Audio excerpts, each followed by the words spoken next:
आप समझाइएगा कि क्यों आप दे रही हैं, लेकिन नंबर कितने देंगी आप और क्यों?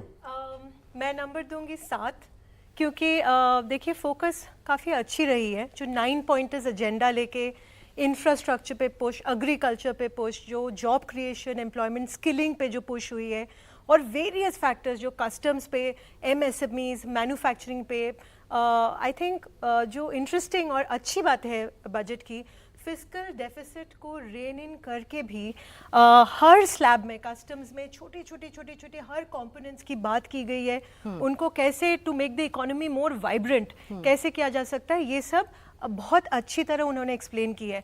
इसमें एक ही चीज़ का ड्रॉबैक जो मुझे दिख रही है कि मार्केट सेंटिमेंट जो है वो बहुत बड़ी चीज़ है, और मार्केट पार्टिसिपेंट्स जो है, जो रिटेल इन्वेस्टर्स है, वो भी आपका middle class, lower middle class है।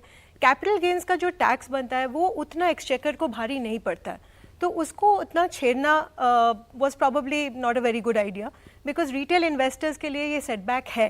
रादर हम होप कर रहे थे कि एसबीआई चीफ ने जैसे एडवाइस किया था सीनियर सिटीजन डिपॉजिट को टैक्स फ्री करने में, ये सब वी थॉट कि ऐसे एडवाइस अच्छी तरह से आएगी जो एक्चुअली बेनिफिट करे, जो रिटेल इन्वेस्टर्स को और मार्केट्स को डीपेन करे। STT on FNO I think is a good idea, because वो स्पेक्यूलेटिव ट्रेडिंग में माना जाता है, बट कैपिटल गेन्स को अगेन वो रिटेल इन्वेस्टर्स को not, and it doesn't amount to speculative trading, वो तो long term mutual fund holdings होते हैं, और जिसमें काफ़ी सारे यूथ इन्वेस्ट करते हैं, first time salary goers invest करते हैं, तो उसको छेड़ना I think was a drawback for this budget. 3 मोर्चों पर इस बजट में काम होना था, जिस पर उम्मीद भी जताई जा रही थी, rural distress, unemployment and high inflation.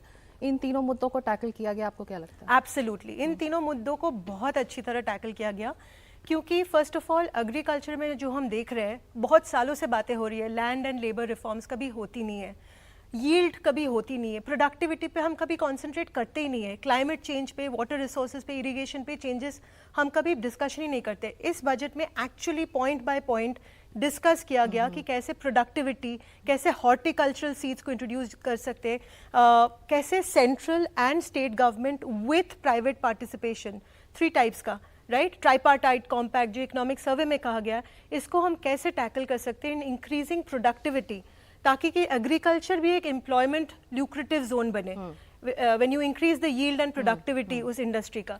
तो ये एक पॉइंट है। स्किलिंग को लेके हमने आइडेंटिफाई किया था, इकोनॉमिक सर्वे में भी आई थी, that there is a skill gap, मतलब जॉब्स नहीं है ऐसी बात नहीं है। जैसे कि आप फाइनेंशियल सर्विसेज में ही देख लीजिए, I belong to the financial services industry, 46.86 lakh jobs last year create हुए थे, बट एक्चुअली जॉब्स प्लेसमेंट्स हुई थी close to 27.5, 18 lakh jobs placements ही नहीं हुई थी क्योंकि स्किल्स नहीं थे, right. So the government suggesting in the budget की इंडस्ट्री के साथ काम करके, एजुकेशनल इंस्टीट्यूशंस के साथ काम करके ये स्किलिंग गैप को फोकस तरीके से टैकल करना, ये बजट में कहा गया। It's a very very good idea.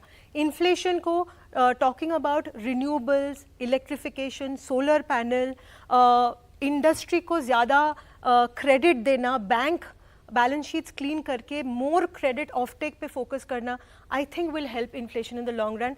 So all these 3 points budget में अच्छी तरह टैकल की गई।